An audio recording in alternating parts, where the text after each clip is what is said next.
Hello बच्चों, तो कैसे हैं आप लोग। तो आपको तो पता ही होगा कि अभी लॉकडाउन का समय है और इस समय हमारे स्कूल्स नहीं खुल रहे हैं। तो इसमें सबसे ज़्यादा बच्चे जो छोटे क्लास के हैं 6 to 8, इनका बहुत ही ज़्यादा नुकसान हो रहा है क्योंकि इनके बेसिक्स नहीं क्लियर हो पा रहे हैं। तो बेसिक क्लियर होना हमारे लिए बहुत ज़रूरी ज़रूरी है, वरना आप 9-10 में जाएंगे, 11-12 में भी आपको जाना है। तो इन सब में जब आपका बेसिक ही नहीं क्लियर होगा तो आप टॉप कैसे करेंगे। तो इसके लिए मैं आपको क्लास 8 का मैं लेके आया हूँ सीरीज़। तो इस साल तो मतलब अभी हम इस महीने में, जुलाई के महीने में, तो हम केवल क्लास 8 के बारे में ला रहे हैं। तो इसकी हम आगे अगस्त अगस्त तक हम 9 की भी क्लास का लाएंगे सीरीज़। तो फिलहाल के लिए तो 8 है और इसके हम एक अलग से प्लेलिस्ट भी बना देंगे कि आपको आसानी हो अपना क्लास का पढ़ने में। तो चलिए हम शुरू करते हैं। तो जैसे कि आप देख सकते हैं, ये थोड़ा सा मेरा पेज फटा है तो इसको आप इग्नोर कीजिएगा। यहाँ पे हमें केवल पढ़ना है तो चलता है हमारा इतना। तो आप हम जो क्लास 8 का पहला चैप्टर है वो है रैशनल नंबर। आप इधर देख सकते हैं, यहाँ पे काफ़ी चैप्टर्स हैं। ये आप इधर देख सकते हैं 26 चैप्टर्स हैं। तो अभी हमें पहला चैप्टर पढ़ना है जो कि रैशनल नंबर है हमारा। तो बच्चों, अभी आपको मतलब वीडियो काफ़ी अच्छे क्वालिटी की नहीं मिल पा रही होगी क्योंकि अभी मेरे पास इतनी सारी सुविधाएं नहीं हैं। आप हमको सपोर्ट कीजिए, सब्सक्राइब कीजिए। धीरे धीरे हम सुविधाएं भी आपके लिए ले आएंगे। तो हम बिना टाइम वेस्ट किए अब स्टार्ट करते हैं रैशनल नंबर के बारे में। तो आपको रैशनल नंबर आप क्लास 7 में भी पढ़ चुके होंगे, लेकिन क्योंकि ये जो लॉकडाउन है वो 2 साल से है तो शायद आप 7 में नहीं अच्छे से पढ़ें, इसलिए मैं थोड़ा आपको बहुत ही अच्छे से पढ़ाने की कोशिश करूँगा। तो जैसे कि आप देख सकते हैं कि हमारा ये जो चैप्टर 1 है रैशनल नंबर, इसके बारे में हम पढ़ते हैं। तो हम ज़्यादा इंट्रो ये सब नहीं लिखते हैं, बस हम रैशनल नंबर के बारे में हैं। तो रैशनल नंबर बेसिकली होता क्या है, आप अपने बुक को खोल के देख सकते हैं इसमें कि कोई भी नंबर जो ए बाई बी के फॉर्म में हो, मतलब कोई फ्रैक्शनल फॉर्म में हो। जैसे कि आप देखते हैं ए बाई बी के फॉर्म में कैसे होगा। ए बाई बी के फॉर्म में जैसे कि हो सकता है 2/3, या फिर 5/7, या फिर 3/7, मतलब किसी भी ऐसे, मतलब ए बाई बी के फॉर्म में होना चाहिए। तो ऐसे बहुत सारे नंबर आपको अपने मैथ्स में और डेली लाइफ में भी आप देख सकते हैं। जैसे कि आपको मतलब 2 टॉफ़ी चाहिए आउट ऑफ 3 टॉफ़ी में से, तो आप इसको भी ऐसे रिप्रेजेंट करते हैं। तो वैसे ही ये जो रैशनल नंबर है, इसी को ही हम लोग, इसी जो फ्रैक्शनल फॉर्म में होता है, इसी को ही हम लोग रैशनल नंबर कहते हैं। तो इसमें ध्यान देने वाली बात ये है कि हर ए बाई बी के फॉर्म में जो नंबर्स है वो तो रैशनल नंबर होंगे, लेकिन ये जो आपको बी नहीं दिख रहा है, बी, इसमें एक टर्म है कि जो बी हो यह हमारा 0 के बराबर ना हो। मतलब जैसे कि 0/1 या 0/2, ये सब हमारे रैशनल नंबर हैं। लेकिन अगर हम कह दें 2/0 या फिर 1/0, तो ये हमारे नॉट डिफाइन हो जाएंगे, ये हमारे रैशनल नंबर नहीं होंगे। तो बस हमें इतना ही ध्यान देना है कि जो ए बाई बी के फॉर्म में हो, लेकिन जो बी हो यानी डिनोमिनेटर, वो कभी भी हमारा 0 नहीं होना चाहिए। तो रैशनल नंबर की डिफिनीशन तो आपकी बुक में ही दी हुई है कि the number of the form A by B where A and B are integers. अब आप देख सकते हैं इसमें हमें ज़रूरी नहीं कि हमारे पास केवल नेचुरल नंबर हो या होल नंबर हो या केवल निगेटिव नंबर, इंटीजर्स। इसमें आपके निगेटिव भी हो सकते हैं, होल भी हो सकते हैं और नेचुरल नंबर भी हो सकते हैं। तो कोई भी इंटीजर हो जिसमें जो हमारा बी यानी डिनोमिनेटर 0 के बराबर ना हो, उसको हम लोग रैशनल नंबर कहेंगे। तो इस यहाँ पे आपको कुछ एग्जाम्पल भी दिए हुए हैं कि 5/8, -3/14, 7/-15। तो ये सब हमारे रैशनल नंबर के एग्जाम्पल्स हैं। लेकिन अब यहाँ पे आप देख सकते हैं इसमें जो रैशनल नंबर है ये बहुत ही मतलब क्लियर टॉपिक है, इसमें ज़्यादा वो नहीं है, मतलब डिफ़िकल्टी नहीं है इसमें। लेकिन इसको और भी क्लासीफाई करने के लिए जो हमारे मैथमेटिशियन हैं उन्होंने हमको कहा कि जो रैशनल नंबर होते हैं, रैशनल नंबर ये दो मेर के होंगे हमारे। एक होंगे पॉजिटिव, ये जो मैंने प्लस और वी ई लिखा है इसका मतलब पॉजिटिव होता है। आप छोटे हैं, आप नहीं जानते होंगे तो मैं इसको अभी लिख दे रहा हूँ, इसका मतलब पॉजिटिव होता है। तो एक पॉजिटिव रैशनल नंबर होते हैं और एक निगेटिव, इसको हम लोग निगेटिव कहते हैं। ये मैं साइन इसलिए आपको बना के दिखा रहा हूँ कि ये आप आगे हायर क्लासेस में भी होता है। तो ये मैं शॉर्ट फॉर्म में, कि वीडियो ज़्यादा लंबी ना हो, तो इसका ही अब मैं पॉजिटिव ऐसे और निगेटिव ऐसे ही लिखने वाला हूँ। तो ये आप ध्यान रखिएगा, तो इसकी इसको हम लोग निगेटिव कहते हैं। तो हमारे जो पॉजिटिव रैशनल नंबर होता है, निगेटिव रैशनल नंबर है। अब दोनों के डिफिनीशन आप बुक्स में देख सकते हैं कि ये पॉजिटिव रैशनल नंबर और ये निगेटिव रैशनल नंबर। तो पॉजिटिव रैशनल नंबर क्या होते हैं कि कोई भी नंबर कोई भी रैशनल नंबर उनको हम पॉजिटिव रैशनल नंबर तब कहेंगे जब हमारे न्यूमरेटर एंड डिनोमिनेटर दोनों या तो हमारे पॉजिटिव होने चाहिए या निगेटिव। जैसे कि एक एग्जांपल हम बता दें पॉजिटिव रैशनल नंबर का, पॉजिटिव रैशनल नंबर का हम एक आपको एग्जांपल बता दें जो न्यूमरेटर और डिनोमिनेटर दोनों निगेटिव होने चाहिए। मान लीजिए कि -2/-3, और या फिर हम ले लें 2/3, इसमें हमारे दोनों पॉजिटिव हैं और ये हमारे दोनों निगेटिव हैं। जब हमारे पास कोई साइन नहीं दिया होता है हमें, तो वो हम पॉजिटिव होता है हमारा, और जब हमें साइन दिया होता है तो वो तो हमें क्लियर ही होता है कि यहाँ पे साइन है तो निगेटिव।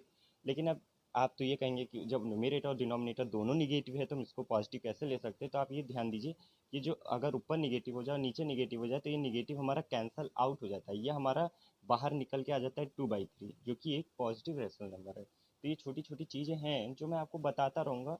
ये शायद बाकी आपको भी टीचर शायद बताते ही हों, मैं आपको बताऊंगा तो आपको छोटी छोटी बेसिक चीज़ें भी क्लियर होती रहेंगी। तो अब आपको ये पता चल चुका है कि रैशनल नंबर क्या होते हैं जो a/b के फॉर्म में हो, जहाँ पे b बराबर ना हो 0 के। और फिर दूसरी चीज़ हमने जाना कि रैशनल नंबर हमारे पॉजिटिव और नेगेटिव होते हैं। तो ये हमने अभी तीन चीज़ें जानी।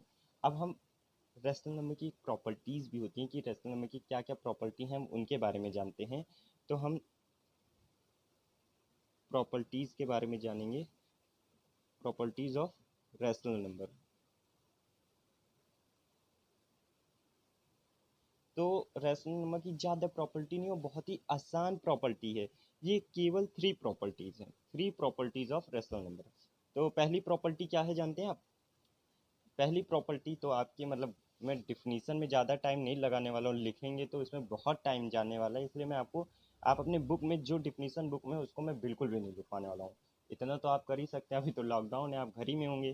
तो ये प्रॉपर्टी नंबर 1 आप देख सकते हैं कि if a/b is a rational number and m is non-zero integer, then a/b is equal to a into m and b into m। इसके एग्जाम्पल भी दिए हुए हैं। तो अब मैं आपको इसका मतलब बता दूं कि अगर कोई भी नंबर, जैसे कि मैंने आपको बता दिया कि a/b हमारे फॉर्म में, जब कोई भी नंबर a/b के फॉर्म में हो जहाँ पे b 0 के बराबर ना हो, यानी डिनोमिनेटर हमारा 0 ना हो, तो हमारा रैशनल नंबर होता है। तो अब आप देखिए कि अगर हमारा कोई इंटीजर जो m जो कि 0 के बराबर ना हो, और हमारा मतलब कोई इंटीजर है, मतलब m के जगह पे हम 2 3 4 -2 -3 -4 कोई भी इंटीजर ले लें, तो जो हमारा a/b है वो बराबर हो सकता है a into M, b into M.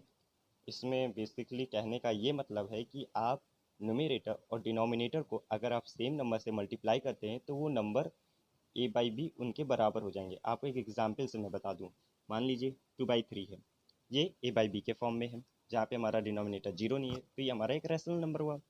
अब मान लेते हैं जो m है हमारा, वो हम ले लेते हैं 2। तो अब अगर हम 2 को यहाँ पे हम दिखा दें, अगर हम 2 को ऊपर से भी मल्टीप्लाई कर दें यानी न्यूमरेटर से, एंड नीचे डिनोमिनेटर में भी इसको मल्टीप्लाई कर देते हैं, तो हमारा हो जाएगा 4 और ये 6, जो कि 2/3 के बराबर होगा। अब आप कहेंगे कैसे बराबर होगा, तो आप इतने बड़े तो हैं ही हैं कि आप इसको जान सकते हैं। देखिए 2 2 जा 4 एंड 2 3 जा 6, जो कि 2/3 के आता है, और इधर भी 2/3 है, तो ये बराबर होगा। तो इसमें यही प्रॉपर्टी नंबर 1 में यही कह रहा है कि कोई भी रैशनल नंबर में आप सेम नंबर से न्यूमरेटर को डिनोमिनेटर को मल्टीप्लाई करते हैं तो इसमें कोई चेंज नहीं होने वाला है। आप इसको मतलब किसी भी सेम नंबर से मल्टीप्लाई कर सकते हैं। अब हम प्रॉपर्टी नंबर 2 की बात करें, तो प्रॉपर्टी नंबर 2 ये देखिए आप, if a/b is a rational number and m is a common divisor of a and b, then a/b is equal to a divided by m and b divided by m। इसके कुछ example हैं जो कि हम ध्यान देते हैं। तो सबसे पहले मैं आपको ये एक्सप्लेन कर दूं कि ये कहना क्या चाहता है। ये कह रहा है कि अगर हमारा a/b के फॉर्म में कोई रैशनल नंबर है और जो m है हमारा, इसमें हमारा m तो मतलब कोई नॉन जीरो इंटीजर था, इसमें m हमारा एक कॉमन डिवाइज़र है, जो कि ए और बी के दोनों के कॉमन डिवाइज़र m है, जो कि अगर हम m को a से डिवाइड कर दें और b से डिवाइड कर दें तो उसमें भी कोई चेंजेस नहीं होने वाला है। मतलब हम a को m से डिवाइड कर दें और b को भी m से डिवाइड कर दें तो ये वैसे का वैसे ही रहेगा, कोई उसमें चेंज नहीं होगा। इसका हम एक एग्जांपल आपको दिखा दें जो आपकी बुक की में ही है। मान लेते हैं ये हमारा 32/40 है, तो ये हमारा एक रैशनल नंबर है कि नहीं, ये आप हमें कमेंट में बताइएगा। तो वैसे मैं आपको पढ़ा रहा हूँ तो मैं आपको पहले ही बता दूँ कि ये है रैशनल नंबर। तो आगे के क्वेश्चन तो मैं आपसे पूछूंगा ही, उसको आप कमेंट में बताइएगा। तो फिलहाल के लिए हम ये देखते हैं कि अब इसके बीच में कॉमन डिवाइज़र हम देखते हैं, तो इसमें हम ज़्यादातर हाईएस्ट कॉमन डिवाइज़र देखते हैं। जैसे कि अब इनके बीच में 2 भी है डिवाइज़र, और लेकिन हम इसमें देखेंगे 8, क्योंकि 8 4 जा 32, 8 5 जा 40। तो अब इस इनके बीच में 8 कॉमन डिवाइज़र है, तो हम इनको ऐसे भी लिख सकते हैं 32 माइनस है और यहाँ पे 40 है। अब इनको हम 8 से डिनोमिनेटर को डिवाइड कर दें और न्यूमरेटर को डिवाइड कर दें, तो ये हो जाएगा 8 4 जा 32, तो ये -4, और ये 8 5 जा 40, तो ये हमारा 32 माइनस 40 ये हमारा -4/5 के बराबर होगा। अब आप कहेंगे कैसे होगा, तो आप इधर भी कर सकते हैं। देखिए 8 5 जा 40 और 8 4 जा 32, जो कि हमारा -4/5 के फॉर्म में आ गया, तो ये हमारा इसके बराबर होगा। अब आपने 2 प्रॉपर्टीज़ के बारे में जान लिया। अब आपका जो तीसरा इसमें हेडिंग है, मतलब standard form of a rational number, ये हम अगले वीडियो में जानेंगे। पहले हम आपको तीनों टॉपिक क्लियर कर देते हैं। तो वो प्रॉपर्टी, तो तीसरी प्रॉपर्टी आपके पीछे वाले पेज में दिया है, पेज नंबर 2 में। इसमें जो प्रॉपर्टी है, इसमें क्या है कि अगर हमारा कोई हम एक a/b एंड c/d दो हम रैशनल नंबर अगर हम लेते हैं, तो जो दोनों रैशनल नंबर हैं, अगर हमारा a/b और c/d अगर ये दोनों रैशनल नंबर एक दूसरे के बराबर हैं, तो इनके क्रॉस मल्टीप्लिकेशन भी एक दूसरे के बराबर होंगे। अब वो कैसे होंगे वो हम आपको दिखा देते हैं। तो ये तो मेरा पेज भर गया है, तो हम इसको दूसरे पेज में आपको बताते हैं। तो इसको मैंने थोड़ा फोल्ड कर दिया कि आपको अच्छे से दिखे। तो इसमें आप देखिए, इसमें क्या कह रहा है कि मान लीजिए हमारे पास एक a/b और एक c/d, ये दो रैशनल नंबर है, और इसमें एक हमें टर्म है कि मतलब a/b जो हो ये बराबर हो c/d के। तो इनका क्रॉस मल्टीप्लिकेशन कैसे हो जाएगा? क्रॉस मल्टीप्लिकेशन आप करना जानते हैं ना। देखिए कैसे होता है क्रॉस मल्टीप्लिकेशन। यहाँ पे a है और ये b है, ये c है और ये d है। अब a का क्रॉस मल्टी ये इससे होगा मल्टीप्लाई और b होगा c से मल्टीप्लाई। तो ये जो प्रॉपर्टी नंबर 3 जो कह रहा है, ये आप इधर देख लीजिए, यहाँ पे आपको दिया भी है कि a को d से और b को c से, सामने वाले से जो इसके सामने है डायगोनली, उनको हम मल्टीप्लाई करते हैं। तो अब हम देखते हैं ये क्या है। अगर हमारा ये देखिए a/b और c/d के है, तो ये हमारा हो जाएगा a इंटू डी, ये बराबर होगा b इंटू सी, ये कहना चाहता है ये। हम इसको एक एग्जांपल से आपको बताते हैं। मान लीजिए 2/3, ये एक हमारा रैशनल नंबर है, और एक है हमारा 5/7। अब ये जो होगा ये हमारा किसके बराबर होगा? 2 7 जा 14, इनका हम क्रॉस मल्टीप्लिकेशन कर रहे हैं। 2 7 जा 14 और 3 5 जा 15, ये ऐसे बराबर होगा उनके। तो ये हमारी होगी तीसरी प्रॉपर्टी। तो अब हम एक दो क्वेश्चन इस पे करवा देते हैं कि आपको आसानी हो। मतलब आपने थ्योरी पढ़ ली है बच्चों, आप हमेशा ये ध्यान दीजिए कि मैथ्स के एक्सरसाइज को सॉल्व करने से पहले उनके थ्योरी को बहुत अच्छे से समझ रही है। अगर आपको थ्योरी समझ में आ गई, अगर आपका थ्योरी मजबूत है, तो आपका एक्सरसाइज भी बहुत ही अच्छा हो जाएगा। और आपके थ्योरी और एक्सरसाइज को मजबूत करने का काम हमारा है, आपका काम केवल मेहनत करने का है। जो हम पढ़ा रहे हैं वो आप घर पे जाके फिर से पढ़िए और थोड़ा सा प्रैक्टिस कीजिए। तो चलिए हम एक्सरसाइज 1 पे आते हैं। तो इससे पहले भी हमारा जो पहला एक वीडियो था उसमें हमने एक्सरसाइज का फर्स्ट क्वेश्चन करवा दिया था, तो आप फर्स्ट क्वेश्चन वहाँ पे देख लीजिएगा। हम सेकेंड क्वेश्चन पे आते हैं। तो इसमें हमें क्या कह रहा है, आप इधर देखिए, express -42/98 as a rational number with denominator 7। तो हमें क्या करना है? तो चलिए हम क्वेश्चन नंबर 2 की बात कर रहे थे। तो ये हमारा जो आप बच्चों, आप जान लें कि हमारा वीडियो, अभी हम नए चैनल है, तो अभी हम ज़्यादा वीडियो लंबी नहीं बनाएंगे, वरना आप भी इतना ज़्यादा देर तक नहीं बैठ पाएंगे। तो हम एक ही क्वेश्चन करवाएंगे, बाकी के क्वेश्चन हम नेक्स्ट वीडियो में करवा देंगे, जब हम दूसरे टॉपिक भी बात कर लेंगे उसमें। तो जो पहला क्वेश्चन है ये हमारा पहले वीडियो में हो चुका है, आप उनमें जाके देख सकते हैं। दूसरा जो क्वेश्चन है इसके बारे में बात कर हमने आपको दिखाया कि इसमें हमें एक्सप्रेस करना है। -42/98 है ये, यहाँ पे आप देखिए अपने बुक में आप देखिए कि -42/98 है as a rational number with denominator 7। इसका जो डिनोमिनेटर है उसको हमें 7 लाना है डिनोमिनेटर में। तो हम डिनोमिनेटर को 7 कैसे करेंगे ये आप देखिए। यहाँ पे हमारा क्वेश्चन क्या दिया है, -42/98। तो बच्चों 8 में आप हैं तो आपको 20 तक तो टेबल आनी ही चाहिए। तो अगर आपको नहीं आता है तो आप उसको याद कीजिए। आपको पता ही होगा, जिसको याद है कि 14 इंटू 7 हमारा बराबर होता है 98 के। तो अगर हम 14 को 98 से डिवाइड कर देते हैं तो हमारा 7 आ जाएगा। तो हम वही का इस्तेमाल करने वाले हैं। हमने हमने यहाँ पे अपना प्रॉपर्टी नंबर सेकंड में क्या देखा था, आप इधर देखिए। हमने प्रॉपर्टी नंबर सेकंड में देखा था, कॉपी में मैं आपको दिखा दूँ, ये हमने देख ली।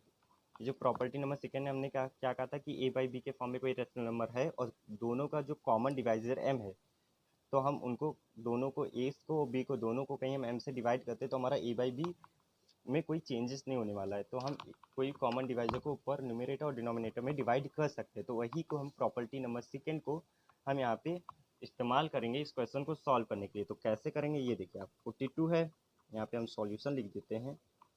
ये 42 है, यहाँ पे 98 है।